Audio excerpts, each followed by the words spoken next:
I'm the homeschooling Grammy, and we are doing another collab. And the name of this collab is 5 Tips to Start a Great Homeschool Day. And this collab is being hosted by Claire over at Cookie Crumb Fun. If you haven't checked out her channel, please do so. I'm going to leave a link to her channel in my description box. She is a homeschooling mom to 7 little people, and she also is a trim healthy mama. So if this is something that you're interested in, stick around and we'll get started. Okay, so tip number 1, and for me it's kind of get started the day before so that you can have a good day the next day. Like number 1, I try to make sure that my grandchild gets enough rest, because it really makes a huge difference in everybody's attitude if she's well rested, if I'm well rested, although for me it's kind of tricky because I don't always sleep very good. And I also try to have stuff prepared for the next day. I try to, plan out my schedule ahead of time, but that doesn't always happen. So if I haven't, I try to at least make sure that I know what I'm going to be doing the next day, so I'm not scrambling around. And I also try to plan what we're going to do for breakfast, all that kind of thing. So that way it makes our mornings a little bit easier. So yeah, so kind of plan like the day before. That is tip number 1, or at least the night before. Okay, so tip number 2. I try to get up earlier than my grandchild. I don't necessarily get out of bed, but I'm up earlier. So that way I can have prayer time, quiet time, read my Bible, just try to get a good start to the day, listen to some Christian music, pray for some people, that kind of thing. I really find that helps a whole lot. If I start my day right, then hopefully the rest of the day goes really well. And for the most part, it really does work out well to do that, to carve out some time for myself in the early morning before the day gets started. Okay, so tip number 3. Really kind of need to know your child.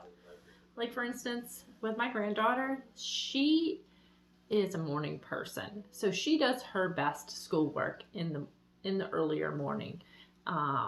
We were finding that if we kind of like fiddled around and school didn't get started till later, or even in the afternoon, she doesn't do well by that time. She's kind of worn out and tired and doesn't concentrate, and everybody ends up getting frustrated and it doesn't go well.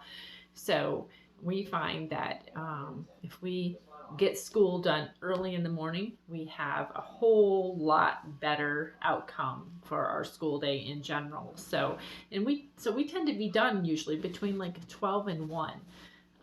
So we get started pretty early, sometimes as early as 7:30, and that really works well for her. She's wide awake at that time and she's ready to rock and roll even if Grammy's not. Okay, so on to tip number 4. So generally we like to start with Bible first, but not necessarily. Most generally we do though. We like to start with prayer and Bible first.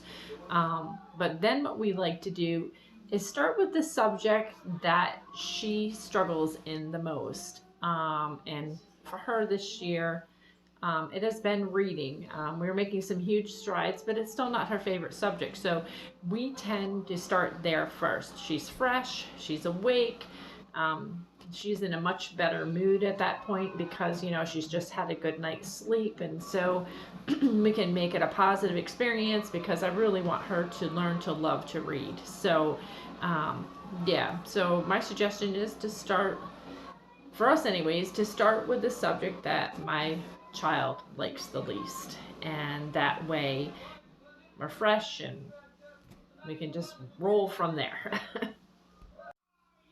Okay, so on to tip number 5. Tip number 5 kind of rolls off of tip number 4, and that once we are done with prayer and Bible and we have completed reading, because reading, like I said prior, is not one of her favorite subjects, so we like to do that first and then we're done with it. I let her choose. I have all my objectives planned out that I want done for the day, and I don't care what order they're done in as long as that we get them done. Sometimes I will give her a choice between two different subjects. Say, okay, you know, do you want to do science or do you want to do math next? Or I will just let her choose.